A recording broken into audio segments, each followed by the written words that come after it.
మనకు సంపద అంటే ఏంటి? బంగారం, వజ్రాలు కదా?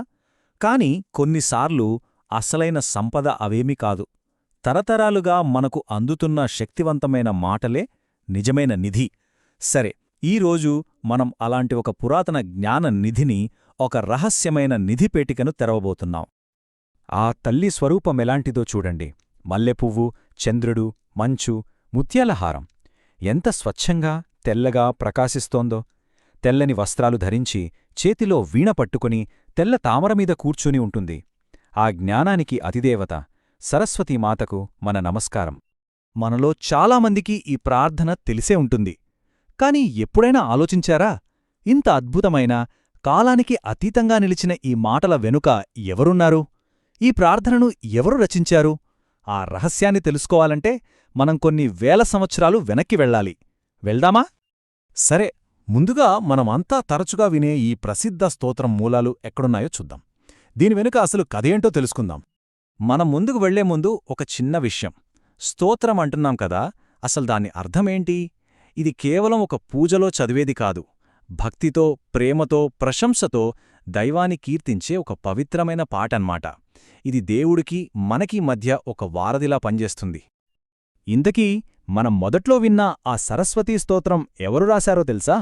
మరెవరో కాదు, సప్తర్షులలో ఒకరైన, తన జ్ఞానానికి, తపస్సుకీ పేరుగాంచిన గొప్ప అగస్త్యమహాముని. ఆశ్చర్యంగా ఉంది గదూ?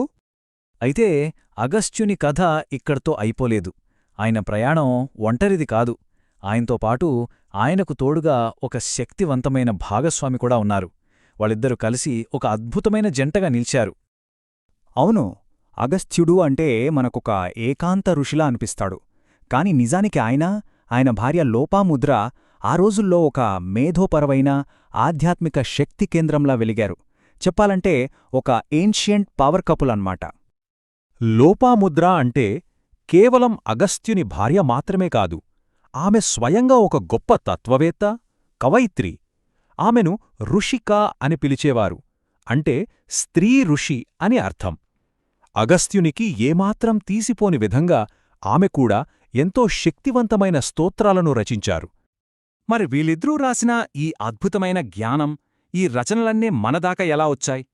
దానికోసమే మనమిప్పుడు ఒక అరుదైన గ్రంథాన్ని, ఒక ఆధ్యాత్మిక నిధిపెట్టెను తెరవబోతున్నాం.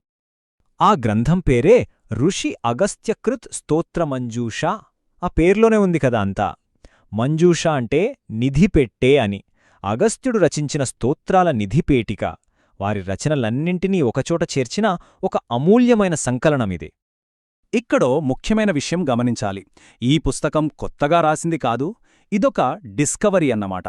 అంటే కాలక్రమేణా ఎక్కడో చెల్లాచెదురైపోయినా, మరుగున పడిపోయిన ఈ పురాతన జ్ఞానాన్ని మళ్లీ వెలికితీసి అందరికీ అందుబాటులోకి తెచ్చారు. సో ఇదొక పునరావిష్కరణ. సరే, మరి ఈ నిధిపెట్టెలో ఏమేమున్నాయో చూద్దామా? వివేకాన్నిచ్చే సరస్వతీ స్తోత్రం ఉంది. శ్రేయస్సునిచ్చే లక్ష్మీస్తోత్రం ఉంది. ఇంకా స్పెషల్ ఏంటంటే లోపాముద్ర స్వయంగా రచించిన లక్ష్మీస్తోత్రం కూడా ఉంది. అంతేనా, జగన్మాతను కీర్తించే లలితా సహస్రనామం, తేజస్సునిచ్చే ఆదిత్య హృదయం, ఇలా ఒకటా రెండా ఎన్నో అమూల్యమైన రత్నాలిందులో ఉన్నాయి. ఈ సంకలనంలో మనం ప్రత్యేకంగా గమనించాల్సిన విషయమేంటంటే స్త్రీ దేవతలకు ఇచ్చిన ప్రాధాన్యత. అంటే శక్తి స్వరూపానికి ఈ స్తోత్రాలు ఆ శక్తిని ఎలా కీర్తించాయో ఇప్పుడు చూద్దాం. మనం ఈ విశ్లేషణ మొదట్లో విన్నాం కదా, ఆ అందమైన సరస్వతీ స్తోత్రం ఈ సంకలనంలో ఉందే. జ్ఞానానికి, సంగీతానికి, కళలకి అధిదేవత అయిన సరస్వతిని కీర్తించే స్తోత్రమిది. జ్ఞానముంటే సరిపోదు, సంపద కూడా కావాలి కదా. అందుకే అగస్త్యుడు సంపదకు, సౌభాగ్యానికి అధిదేవత అయిన లక్ష్మీదేవిని స్తుతిస్తూ ఒక శక్తివంతమైన స్తోత్రాన్ని కూడా రచించాడు. ఇది సంపద కోసం మనిషికుండే సహజమైన కోరికను చూపిస్తుంది. అయితే ఈ సంకలనంలో ఒక నిజమైన డైమండ్ లాంటిదుంది. అదేంటంటే లోపాముద్ర స్వయంగా రచించిన లక్ష్మీస్తోత్రం. ఒక్కసారి ఊహించండి, ఆ కాలంలో ఒక స్త్రీ ఋషి తన జ్ఞానంతో, భక్తితో మరో స్త్రీదేవతను స్తుతించడం. ఇది ఎంత గొప్ప విషయమో కదా. అంతేకాదు, అత్యంత శక్తివంతమైన లలితా సహస్రనామం కూడా ఈ సంకలనంలో ఒక భాగం. పురాణాల ప్రకారం ఇది సాక్షాత్తు విష్ణుమూర్తి అవతారమైన హయగ్రీవుడు అగస్త్య మహామునికి బోధించిన దివ్య జ్ఞానం. జగన్మాత అయిన లలితాదేవి 1000 నామాలను ఇది కీర్తిస్తోంది.